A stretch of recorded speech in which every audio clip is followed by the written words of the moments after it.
السلام علیکم، آداب، میں ہوں عبد القادر۔ آئیے 12 فروری کی دیکھتے ہیں سپیڈ نیوز۔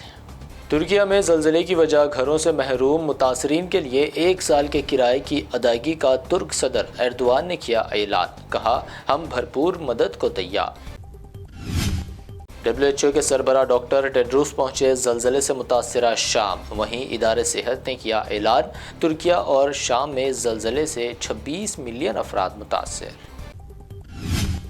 شام پر عائد امریکی پابندیوں کا اطلاق انسانی امداد پر نہیں ہوتا، امریکی حکام نے کی وضاحت، کہا تباہ کن زلزلے میں زندگیاں بچانا ہماری اولین ترجیح۔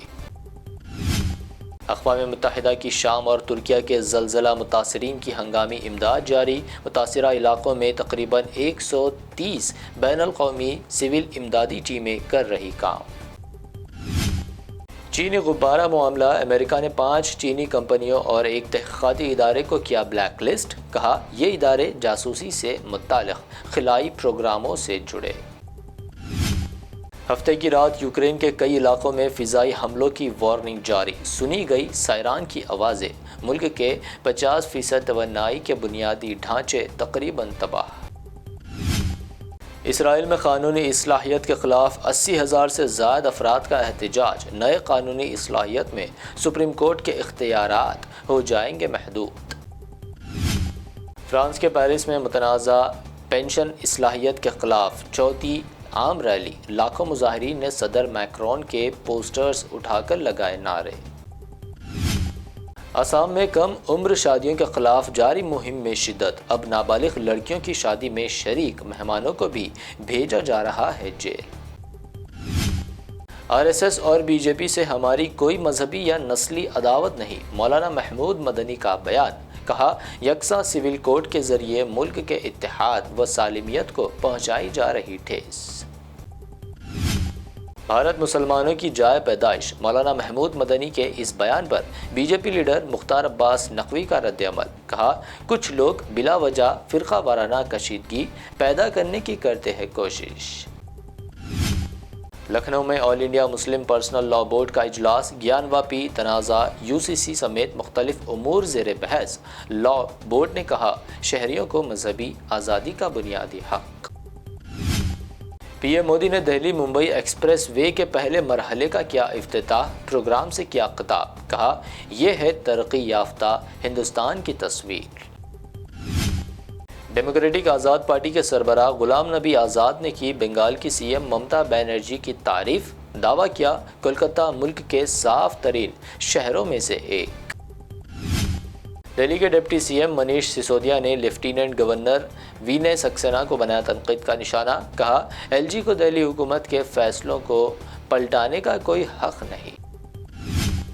RJD سپریمو لالو پرساد یادو سنگاپور سے گردے کی ٹرانسپلانٹ کے بعد وطن ہوئے واپس، لالو کی واپسی کے بعد بہار کی سیاست میں ہلچل تیز۔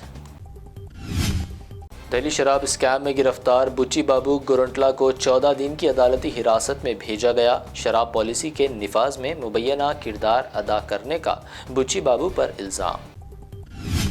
سپریم کورٹ کے سابق جج جسٹس S عبدالعزیز آندھرا پردیش کے گورنر مقرر، 4 جنوری کو ریٹائر ہوئے عبدالنذیر نے ایودھیا کیس میں دیا تھا فیصلہ۔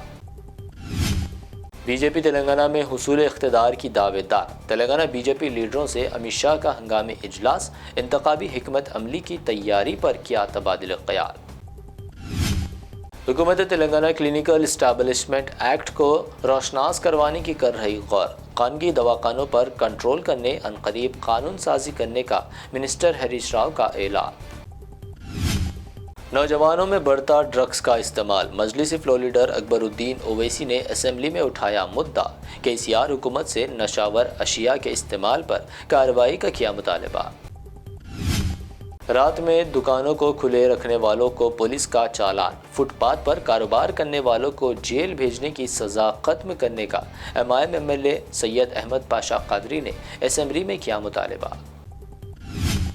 تلنگانہ محکمہ تعلیم کی جانب سے موسم گرما کی تعطیلات اور سالانہ امتحانات کا شیڈیول جاری، 25 اپریل سے گرمائی تعطیلات، 12 اپریل سے سالانہ امتحانات ہوں گے شروع۔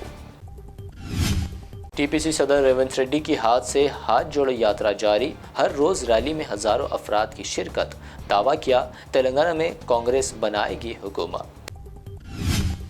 حیدرآباد کے گگن پہاڑ علاقے میں ایک اسکریپ کی دکان میں مشتبہ دھماکہ، 10 افراد زخمی، زخمیوں کو اسپتال کیا گیا منتقل، دھماکے کی تحقیقات جاری۔ یہ تھی اب تک کی اہم 25 خبریں۔ BBN چینل کو سبسکرائب اور اس ویڈیو کو لائک شیئر ضرور کریں۔